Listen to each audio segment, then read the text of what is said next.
will have 2 minutes to respond to each question. I know that you'll want a lot more time than 2 minutes, and that you could talk about this for a long time, but that's what we're going to do to kind of keep this on track. So first, we're going to do questions for the Congressional District 3. Who we're going to replace Sherry Biggs, right?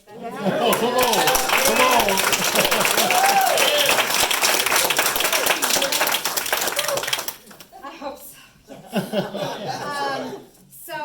Since Dr. Mackins did introductions first, I'm going to start with Eunice, and so we are going to start with question 1, and I'll repeat it for both of you so you can kind of get it up here. So the first question is, many families here in Lawrence County are concerned about rising costs, groceries, gas, and health care. What concrete actions would you support to lower everyday costs for Lawrence County residents? You want me to use the microphone? Yes, ma'am. Just hold on. Yeah, prices are through the roof. I get that. We're all facing it. There's plenty of ideas that I have, but let me give you just a couple. I already mentioned we've got to return to renewable energy. That's going to be cheaper, not just for us, but 7 generations in the future. There can be subsidies. We're subsidizing fossil fuels right now. We're subsidizing 5 crops. We can subsidize other things. I'd like to subsidize local farmers, especially those growing organically or ones that, for example, in Greenville, they provide food to the school system. I'd like to give grants and recognition to counties and programs that are supporting local farmers to get local fresh food. Housing is a huge problem. We've got to build more apartments and houses, and they've got to be affordable. Right now, the builders want to build the 500,000 and more expensive homes. So we've got to have federal programs and money. So could we stop sending money to bombs and to detaining people? Detaining people costs $167 a day. That's per one person one day. We're putting billions into that, right? So let's take that money we're putting into detention and prisons and into bombs and wars, and let's not attack Cuba either. Let's put it into housing. And let's take care of not just the billionaires. I'm for the many, not the money. You want me to repeat it for you? No, I pretty much got it. Okay, I got it. all right. First of all, I'm Dr. Ernest Mackins. I'm running for U.S. House District 3 again. I want you to understand that the first thing that we really have to do if we want to lower these prices is reopen the Strait of Hormuz. Bottom line, that strait was open before this man started bombing other countries. Yes, we do need the subsidies that you talked about, but what we really need is the extended subsidies that was attached to Obamacare. And so that is what's really causing our health care costs to go up. And we have the opportunity to do it. Every day we spend enough money on health care. Let's look at the numbers. We can afford to give the United States military $1.5 trillion to continue to bomb these people into oblivion, but we can't afford to take care of our citizens. I thought your man, when he got into office, said that America was going to be first. America seems to be last. And if we're in South Carolina, education also seems to be last. So we got to stop all this stuff, and those things are going to be significant. But in the end, I have to give Eunice credit. She's 100% right. We got to return to renewable resources. And that's the only way. And that will sustain our future. It's not just for me. It's for all future generations. And if we could do that and just do those few things and get off this oil dependence, I think we can make America better, not just for our generation, but for all generations in the future. Once again, I'm Dr. Ernest Mackins, running for U.S. House District 3 to retire Sherry Biggs.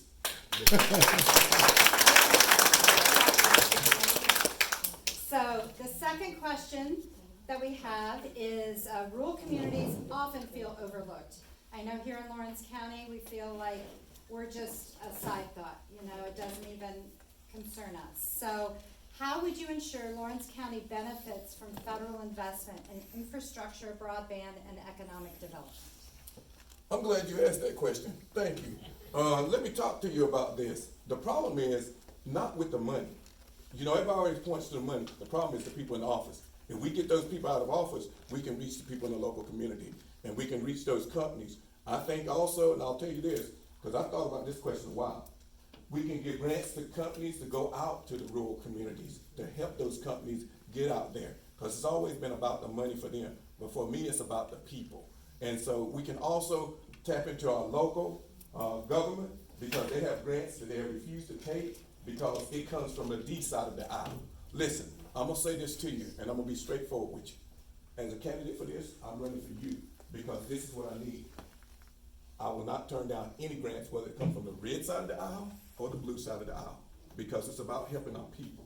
It's not about me as an individual, and if we keep doing these things, allowing these people to stay in office and do the things they're doing to us, we need to look in the mirror and say, whose fault is it? Because it's ours. And so with that being said, yeah, you get grants, you get subsidies, but you need more than that. You need people who are committed to helping people in rural communities. And you do need the expanded Medicaid, you need the expanded healthcare subsidiaries and all those things. But more than that, you need people who are in office who care about the American people. And I like what Johnny on the spot said. He made it real clear. You won't just see me one time asking you for your vote and your money. If you elect me to office, I will be around and you will be able to come and see me. I won't have someone sitting behind a desk talking about we can't talk to you or he don't have time for you. And this is the kind of candidate, this is the kind of person you need running right now. Someone who's gonna be strong and who's gonna stand up for you regardless of what's happening. Thank you again. I'm Dr. Mackins. I'm running for U.S. House District 3.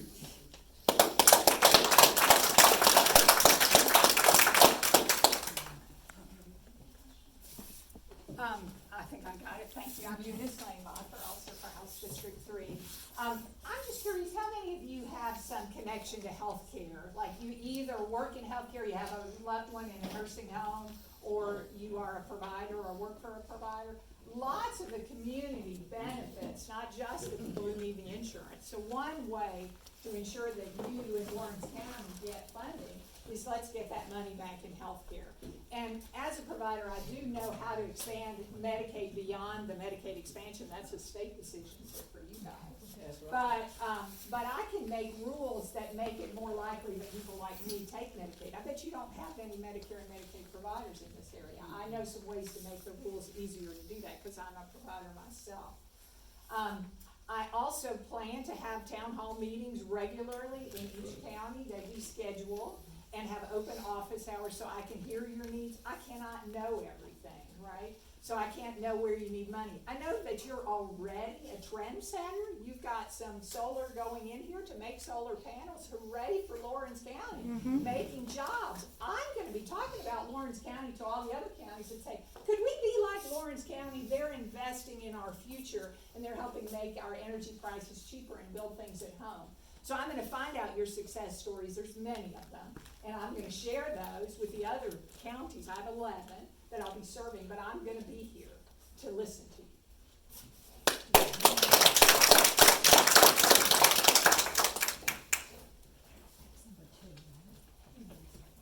What? That was question 2. Thank you. My menopausal brain doesn't always cooperate with me. So, number 3. Alrighty. Access to health care is a major issue in this region. What is your plan to improve access, especially for rural hospitals and mental health services? Dr. Mackins? Didn't you want to?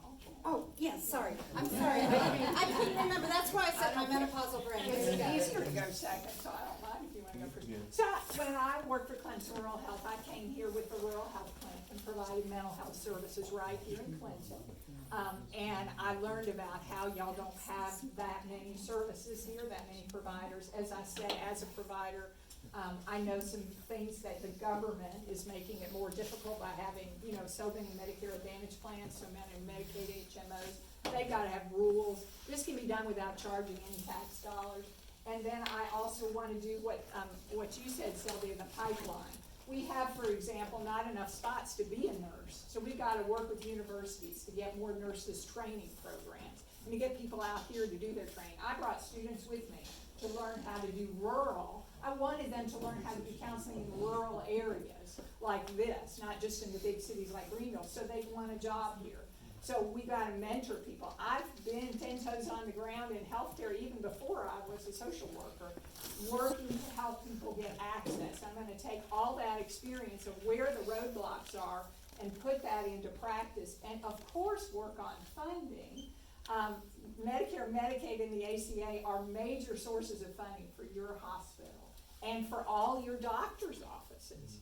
And if we don't have, we are decreasing them right now. Do you know that Medicare is gonna become insolvent sooner since we got Trump and Biggs in office. They're making it less likely that you folks or people my age, I'm 62, are gonna get Medicare benefits. So we've gotta make it solvent again. That's not hard. We can just charge taxes if you make more than 300,000, move it to 400,000. I like small steps, small bills instead of a big billionaire benefits bill.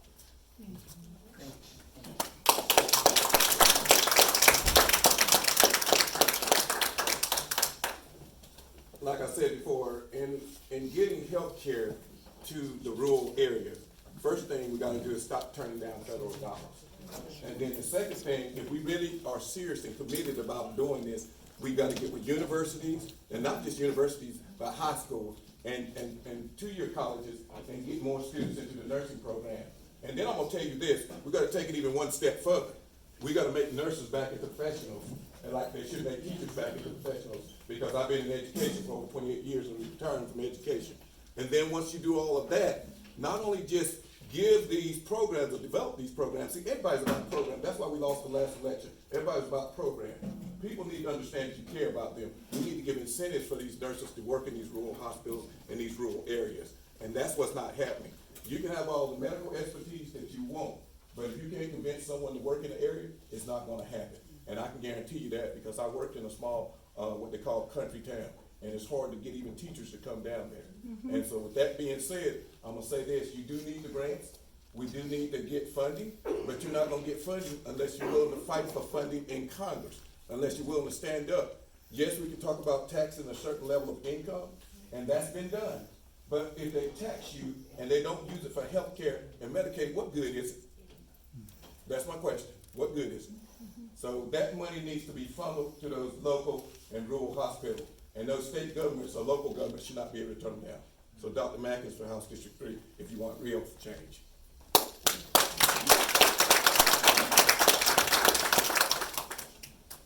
Alrighty, so now we're gonna move on to our questions for superintendent. And we do have another candidate that's here with us today, Lisa Ellis. Lisa, would you like to come up and introduce yourself for a couple minutes? And then we'll get you a seat over. Oh, we do have you a seat here. Okay.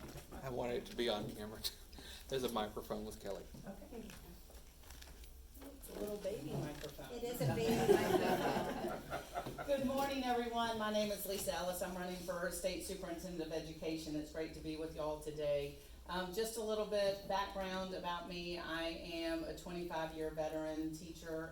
I've worked in 3 school districts. Most of my time has been in Richland School District 2, but I've also worked in Fairfield County School District and Richland School District 1. I am currently the Director of Student Activities at Blakewood High School. That is a role that is unique to Richland 2. I'm responsible for everything that is not academic and non-athletic. And the way that we do that is I work with my students to create school-wide programs to implement, and so we focus on leadership and service. We had prom last week, we're getting ready to move into senior week, graduation, all of that. So I say it's all the fun stuff that builds the school culture. 2018, so I have been teaching for a while and was really looking for an exit strategy out of teaching. Teaching has gotten harder and harder and harder for teachers, and we've seen that in the teacher shortage. And so I decided to go back to school to get a second master's in organizational leadership, because I figured organizational leadership, right? I can take that anywhere and be done with teaching. About the same time, I started a closed Facebook group, SC for Ed, that was meant to be a community for teachers, because when you're talking about teaching, even though you are surrounded by humans every day, it's a very isolating profession. And so the group was meant to be a community to just, sit there and work through things together. And that group very quickly grew. It grew about 1,000 people a day for the next 14 days. We're currently at 34,000 people. And what happened was we realized that we were dealing with the same problems across the state. And so that community moved into advocacy. and I got sucked back into teaching to where I still am today. I decided to run for superintendent of education in 2022 because I felt that teacher voice needed to be elevated. I didn't win, lost to Ellen Weaver, but I was the top vote getter for all the Democratic candidates, and I'm very proud of that. So I'm back in the race to run again. I've seen the negative impact of the policies, and I feel that I can truly make a difference at the superintendent of education level. So thank you.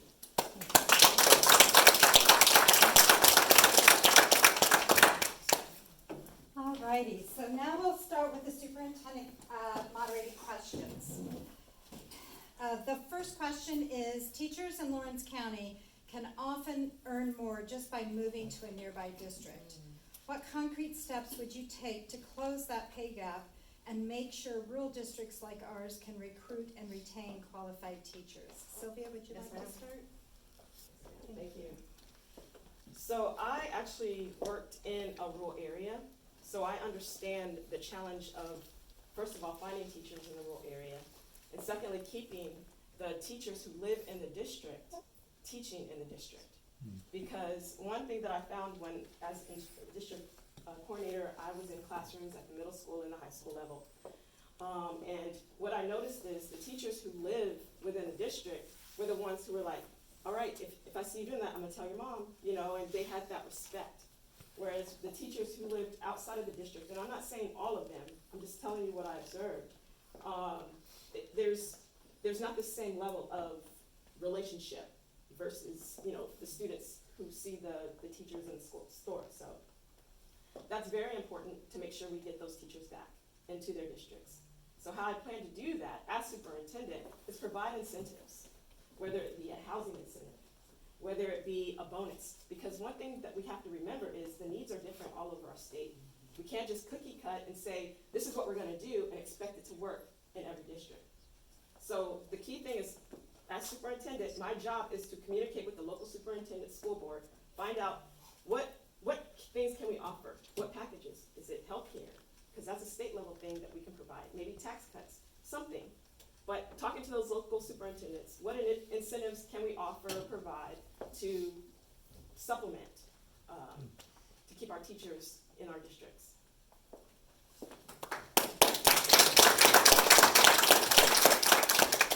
A couple things. That issue is happening around the state, and so it's something that we've got to look at, again, like Sylvia said, several different ways. I think that when we talk about the state salary schedule, there's got to be a way that we are providing increased funding to our tax bases that don't necessarily have the local funds. When we look at the districts that are able to pay more, it's because they've got that local tax base. You look at somewhere like Greenville, Charleston, Horry, they've got that local tax base, so they can take the state salary schedule and increase it significantly. We see that currently happening in Charleston County, where their starting salary is $65,000, but you've got Berkeley, Dorchester, Georgetown, Hampton, Jasper right around them that can't compete with that.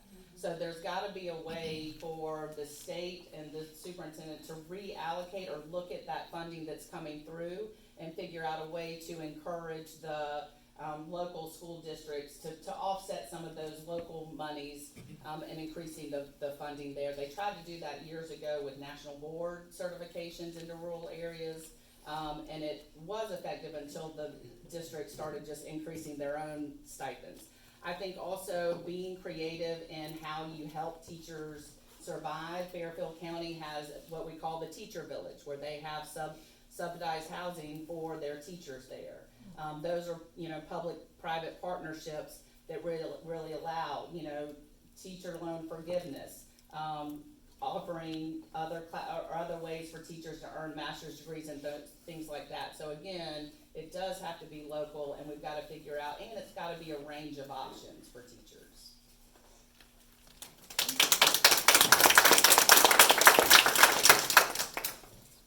Alrighty, question number 2. Lawrence County relies heavily on its public schools, and some residents are concerned that charter schools and voucher programs could draw funding and resources away from already under-resourced rural districts. how do you view the role of these programs, and how would you ensure that traditional public schools in counties like Lawrence are not negatively impacted? Lisa, would you like to start, please? Thank you. I can speak from direct experience. Blythewood High School has ALA, American Leadership Academy, opening its doors literally 1 mile down the road from us in the fall of 2026, so this hits very close to home. I believe in parents and families having choice for their students. What I don't believe in is using public funds to fund those choices. I also don't believe in for-profit charters, because you're not, historically speaking, they're not there to educate children, they're there to make money off of children. And I don't think, much like healthcare, you shouldn't make money off of children and illness. But we've already seen that movement with our state legislature. You know, they found the voucher bill last year to be unconstitutional, so they tweaked it to where, and the money's already going out, and we see already that it's being spent inappropriately. If only somebody had warned that this would happen, right? And so we've got to make sure that the way that it is interpreted by the Department of Ed, so the Superintendent of Education interprets that policy. So we've got to make sure that we are interpreting the policy in a way that still benefits public schools, and is making sure that if we have to send public school money to other areas, that we're doing it very appropriately. We're making sure that the right students are getting the money. When you look at the current law, it is poverty up to 400% above poverty. That's not poverty. That's, you know, that's helping people who can already help themselves. So it's really understanding the law and interpreting it appropriately that protects our public schools, and then again, getting the funding in to help our public schools.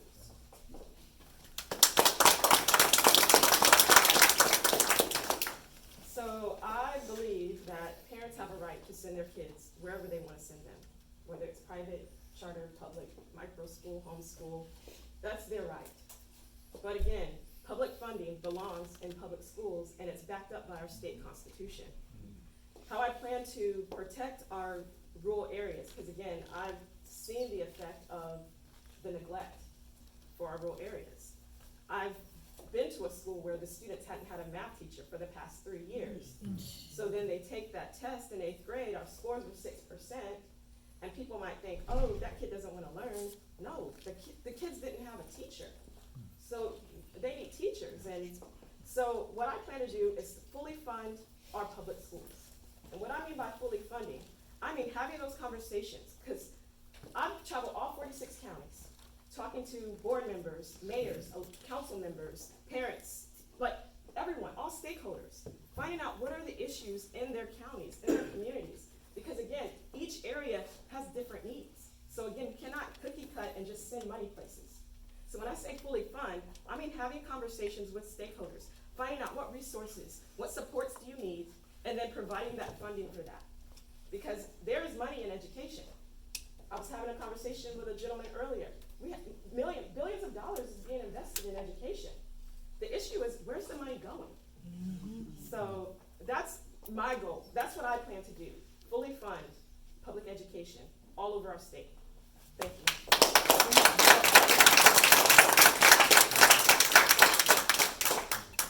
All right, so, This is question 2? yes, thank you. Nope, this is question 3. Oh, we're on 3? Yes, we're on 3. So, what is your approach to working with parents and communities who have strong opinions about curriculum and school policy? For working with parents who have a strong opinion? Parents and communities who have strong opinions that make its way into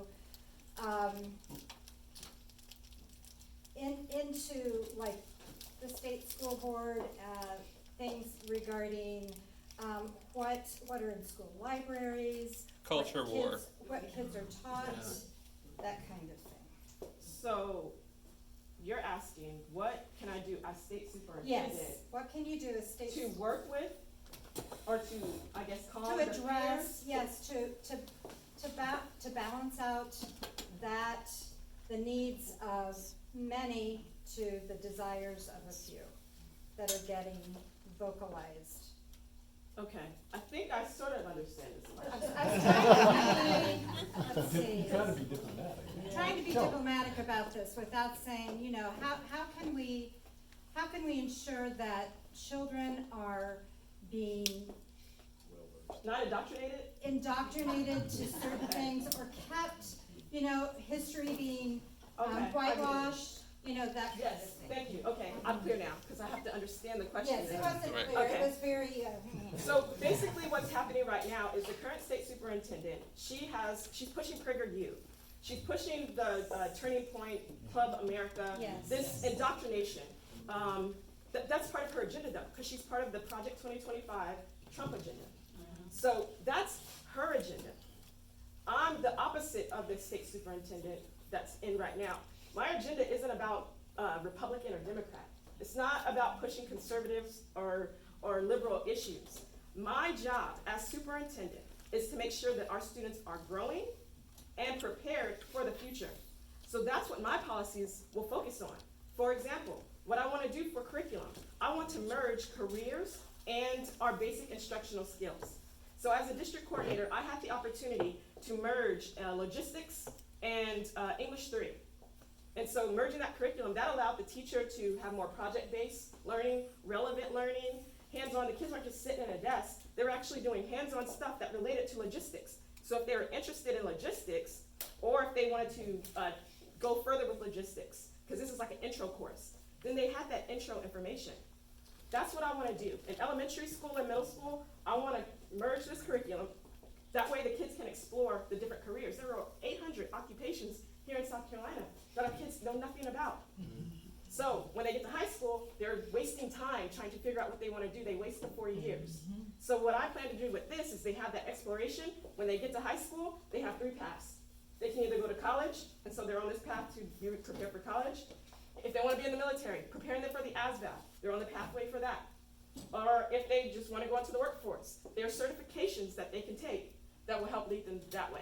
So that's my focus, growing kids and making sure they're prepared for the future. thank you.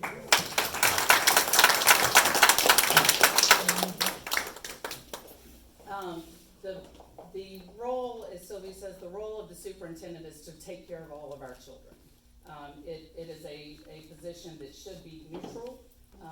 It doesn't, you know, I appreciate the fact that it's an elected position, but it should be nonpartisan, because when you talk about people in, you know, South Carolina, United States, they all care about their child's education.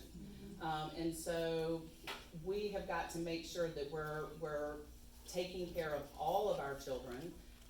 And I'm very, I have been advocating since 2018 and have heard, I've been called every name in the book from, you know, the right side, and I still fight for what is in the best interest of students, because that's the right thing to do. And so, you know, we know that the things with the book bans, we know that is a very small group of people. So the fact that we're playing into that shows that we don't have courage in what we're doing. I have the courage to sit there and say, no, that is not in the best interest of our students. That is not in the best interest of our state, right? Because when we whitewash, we're not allowing our state to truly understand what our history looks like and come to terms with that and move forward. So we've got to make sure that we're protecting the education that our students are receiving and making sure that they have access to all of the information in a way that is meaningful for the age that they're at. And that's gonna be different in elementary school, middle school, and high school. But we've gotta make sure that they have access to it in an environment that is safe and supportive for them to learn.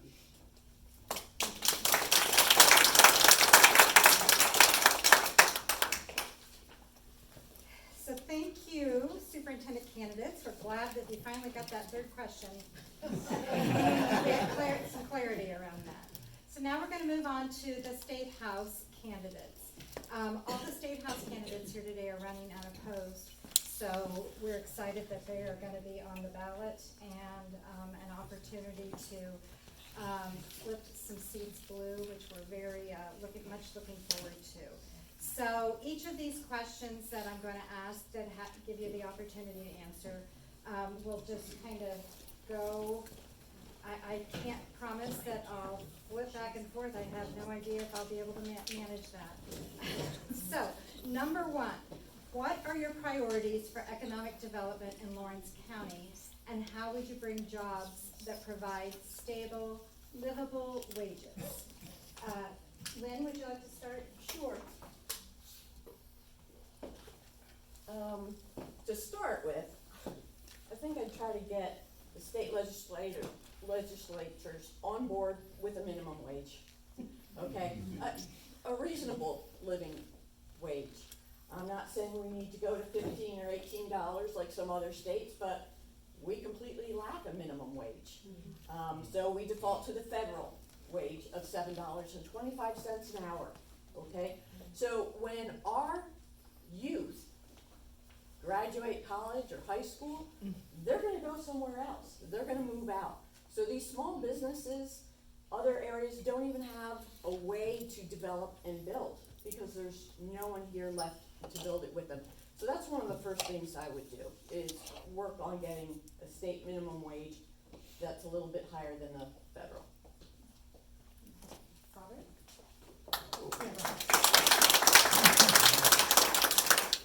Well, you know, it's a situation going on in Union right now where we're trying to build up the economics, talking about the data center.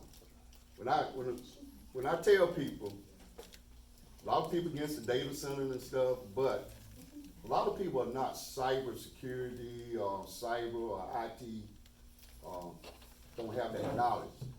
When you're doing something like that and putting out false information, you need to do your homework real good. You need to do an investigation on the people who's coming. And when you got businesses coming in, the businesses should take in consideration of the businesses that are already in place. The county councils, they should meet and also give the business people that own business a chance to talk to the people who's coming in. And then if a business is gonna come into your county, I say you should sign a contract.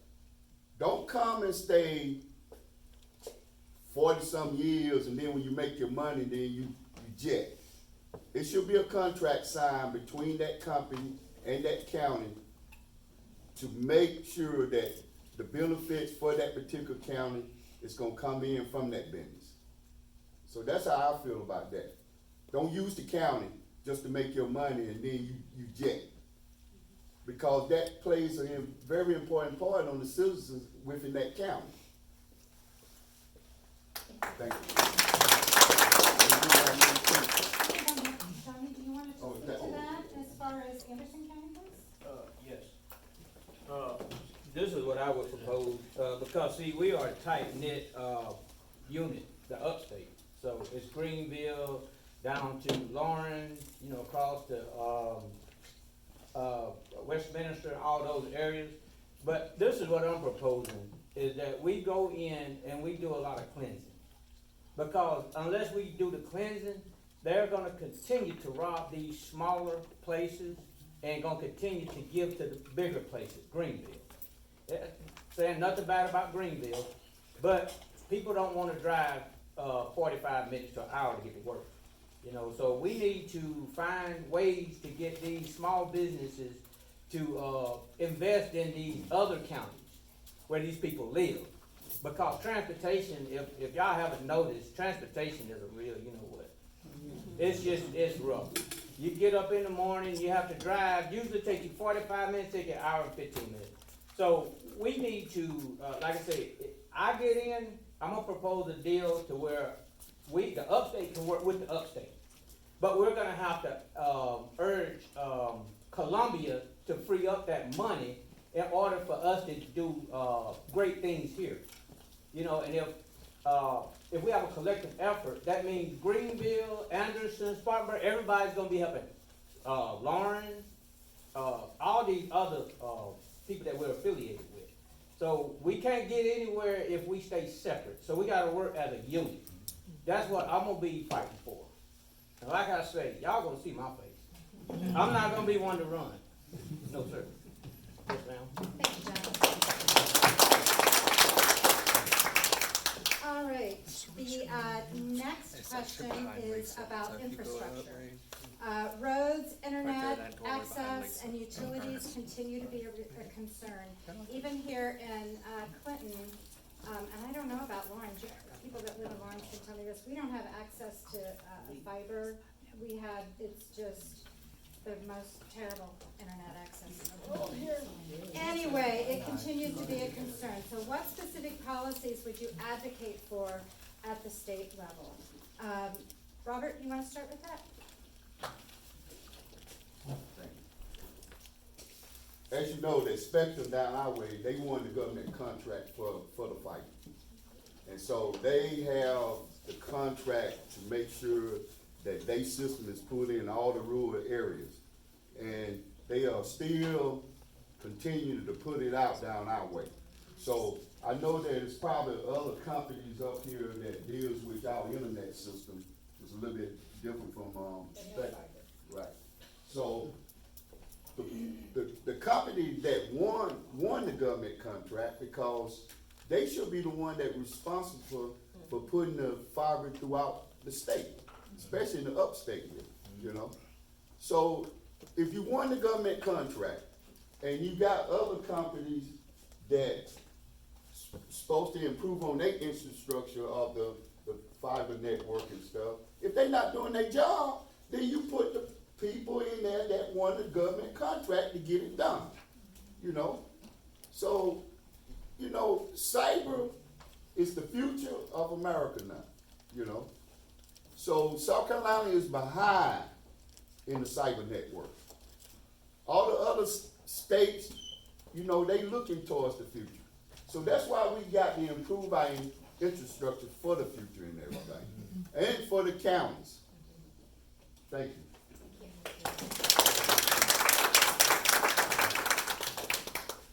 Our state's been spending a lot of time and money voting on things, non-issues I call them. You know, they're fabricating these things to divide people or to raise fear. Transgender bathroom use has nothing to do with the state of our roads. Okay, so they're trying to move more bills now, and here's one that's currently in the House that will affect Lawrence more so than many other counties. They're trying, the SCDOT is trying to give control and maintenance, repair of the roads to counties, okay? That means the state's off the hook for fixing those roads. That's just wrong, okay? Counties will be allowed to raise, you know, a local tax. But how many of your constituents are gonna vote to raise your tax to pay for your roads? So that's a big issue. What else? I'd like to go back to some of the things that were overturned in the infrastructure bill that Biden passed. That would go a long way to help getting affordable internet, in fact, high-speed internet to all the more rural counties.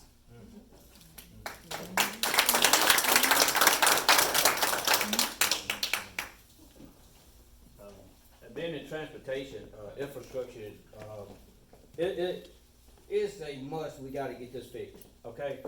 They're proposing that they wanna go up on the taxes again and fix it. Okay, this is my question. If you date back to, the 90s, what happened to that money that they went up for the roads? See, my deal is accountability. You got to go in and find out what happened to that money.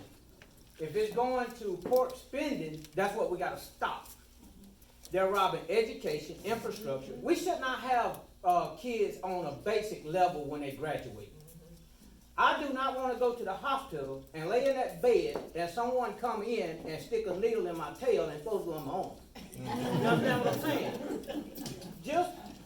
Just to be quite frank, I know that was just a quote.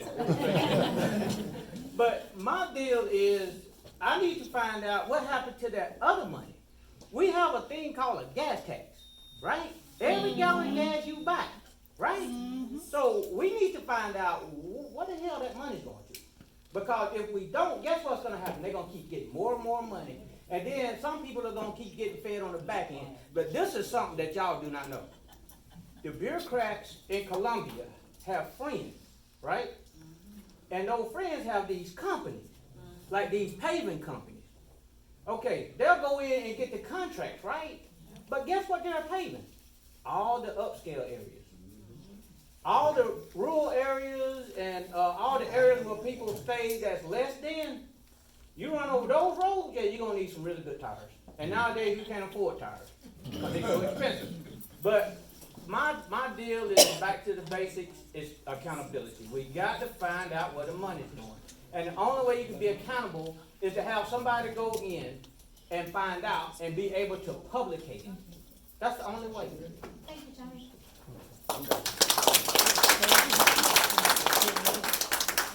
All right, the final question. Some working families in Lawrence County are still living near or below poverty line, but don't qualify for Medicaid. Do you support expanding Medicaid in South Carolina? And if not, what is your plan to ensure these families can access affordable health care? Would you like to start, Lynn? Sure. I haven't delved into this topic extensively. In the past, I've been a huge proponent of expanding Medicaid access. Because unlike your tax rate, which is like a marginal tax rate, you know, you're taxed at this level up to this amount, and then everything over gets a higher tax. In the expanded Medicaid program, when you hit a certain level, it can be just by $1 you're missing it. There's no graduated sort of method to access it. So you have a person that wants to work, but then they earn $2 extra to qualify for Medicare. So they don't.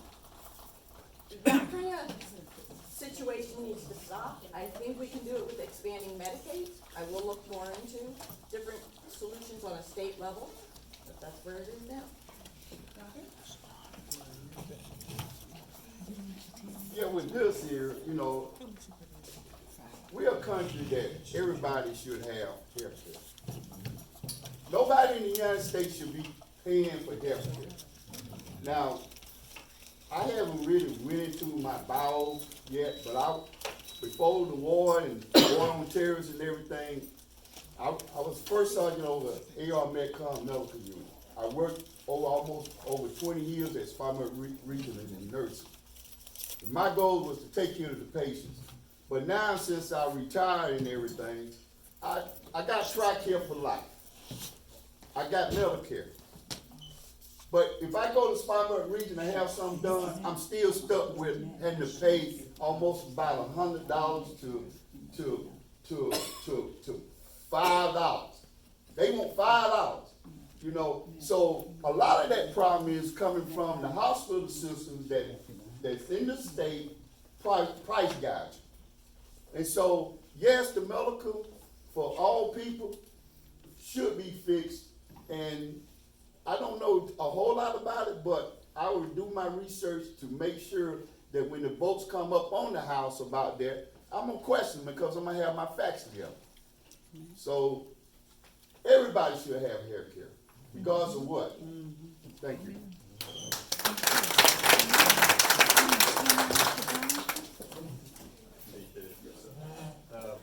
I'm a candidate of healthcare. I had Obamacare, and I couldn't afford the regular insurance, right? Got kicked off the insurance plan because I'm a diabetic. So it hit me pretty hard because every time I went to sign up for insurance, they were like, okay, we'll give you insurance, $1,200 a month. Then when I would get my medication was, and I'm not going to exaggerate, it was $2,600 a month. That's before I got Obamacare. They want to rant and rave about Obamacare, but I'm going to tell y'all something, it works. And it was put here to give people like us affordability on insurance. But when it comes to Medicare and Medicaid, this is what's killing that, is the insurance company. There are so many layers to insurance, a lot of people don't even look into it. There are a lot of layers. And there are a lot of middlemen and middle people that are taken away. And therefore, that that extra money could actually go to the hospital, to help the people, and the people don't have to come out of pocket. If you're on Medicare or Medicaid, y'all shouldn't have to pay 1 red cent. That's just like on y'all retirement. Y'all shouldn't have to pay money once you get a certain age to retire. That's double jeopardy. So in the Medicare field, that's double jeopardy by having all those people in those layers taken away from y'all benefits. So like I say, I'm running on accountability, so that's another thing that I'll be with these candidates, and we all got to get together, and we got to work together, so y'all can see change. You know, when they go low, we're not gonna go high anymore, we're going low.